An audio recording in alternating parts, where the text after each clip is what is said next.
Il existe une question à propos de laquelle les avis divergent profondément. L'homme est-il réellement libre?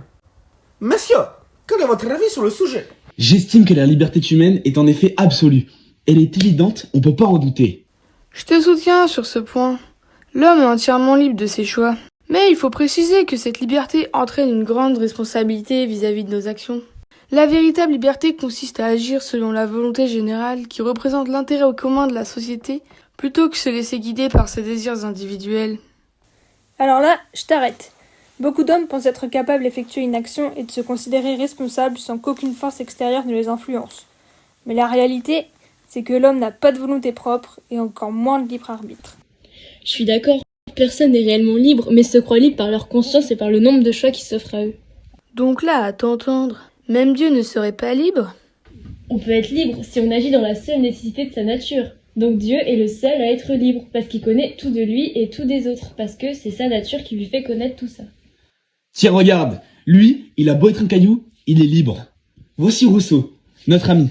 Enfin le mien parce que sa thèse va plutôt dans mon sens. Il est mort d'une attaque cérébrale en réfléchissant trop à la liberté humaine. On a donc fabriqué une statue pour ne pas oublier notre cher camarade de débat. Eh oh les gars, je suis là. Je vous entends, je suis toujours là pour débattre avec vous. En plus, ma thèse, elle claque. Mais depuis quand les morts ça parle? Mort ou pas, c'est pas la question. Je ne peux juste pas louper un débat sur la liberté humaine. Bon, je vais poser les bases maintenant. L'homme est entièrement libre de ses choix, peu importe les forces extérieures qui l'influencent. Ah non, l'homme n'est jamais libre et ne le sera à aucun moment de sa vie. Que cela concerne ses désirs, ses idées, ses jugements, son physique, etc., il va toujours être orienté vers ce qui est avantageux pour son bonheur. Cette influence va à l'encontre même du principe de liberté. Oh, tais-toi, sale grincheux. Je te l'ai dit juste avant. L'homme est libre, entièrement d'ailleurs. Sa liberté découle de son pouvoir de volonté. Imaginez-vous dans la rue. Vous voyez cette statue de Rousseau. La bonne action serait de lui faire un câlin. Et là, tu ne peux pas dire que cette action était préméditée, car l'événement est arrivé par hasard. Le choix de faire un câlin serait alors digne d'une grande liberté, car c'est notre raison qui nous pousse vers cette option. Mais ce n'est qu'une illusion, ce n'est pas parce que tu as le choix de faire un câlin ou non à cette statue que tu es libre.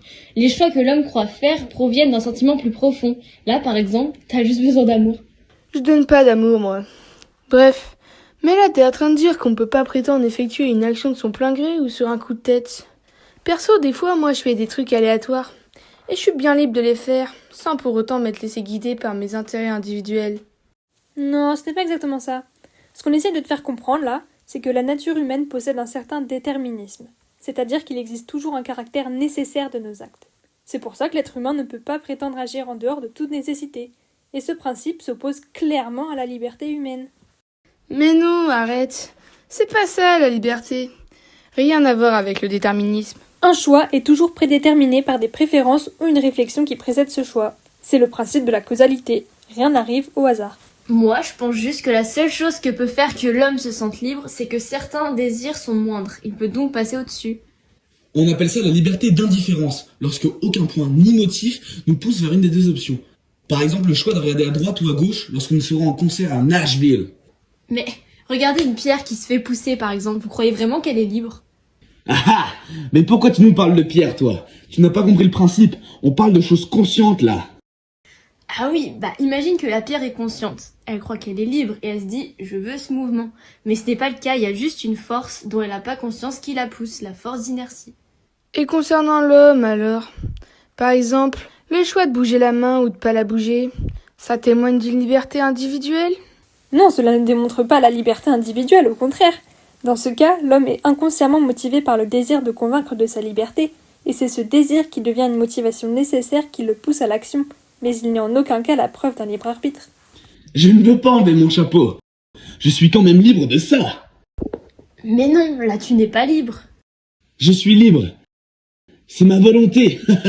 Non, tu es dominé par la peur. T'as toujours eu peur qu'on voit tes cheveux, c'est ce qui fait que tu ne veux pas enlever ton chapeau. Comme un enfant qui croit vouloir du lait librement, c'est pas le cas puisqu'il est dominé par sa faim. En gros, la liberté est une illusion. Et la cause de cette illusion est l'ignorance des véritables causes du choix. C'est ça, l'homme n'est pas réellement libre puisqu'il est guidé par une illusion. Oui, enfin, tu répètes ce que j'ai dit là. Bref, va falloir que vous compreniez que la liberté n'est pas un fait, mais un sentiment. Je me sens libre de mes choix et de mes actions, peu importe ce qui m'influence. Ton exemple de la faim qui domine l'enfant est nul. La faim est un phénomène physique qui n'a rien à voir avec notre liberté. On mange quand on a faim, mais on peut aussi ne pas manger, ou manger même quand on n'a pas faim. Mais on peut aussi ajouter que l'homme ne maîtrise pas ce qu'il est. Il est défini par ses actions passées, et ça implique que ce qu'il est et ce qu'il fait n'est que la suite de ses actions précédentes. Donc si tout est soumis à la causalité, alors le libre arbitre ne peut pas exister car nos actions seraient prévisibles et déterminées par des facteurs antérieurs. Ok, l'homme est défini par ses actions passées, mais c'est lui qui a été libre de faire ses choix dans le passé. Il est défini par ses actions qu'il a lui-même choisies. Si ça c'est pas une preuve de liberté, je sais pas ce que c'est. Même si vous essayez de me prouver que l'homme n'est pas libre, je ne peux le concevoir parce que vos sentiments intérieurs est plus fort que tous vos arguments. Et puis je préfère être mort que de considérer que l'homme n'est pas libre. Pour moi, notre liberté ou notre libre arbitre vient de notre pouvoir de volonté. Ce pouvoir de volonté est infini. Il correspond à notre aptitude à nier ou à affirmer quelque chose. L'homme est donc capable de faire l'inverse de ce qu'il savait qu'il aurait dû faire. Dans ce cas-là, il n'utilise pas sa raison correctement.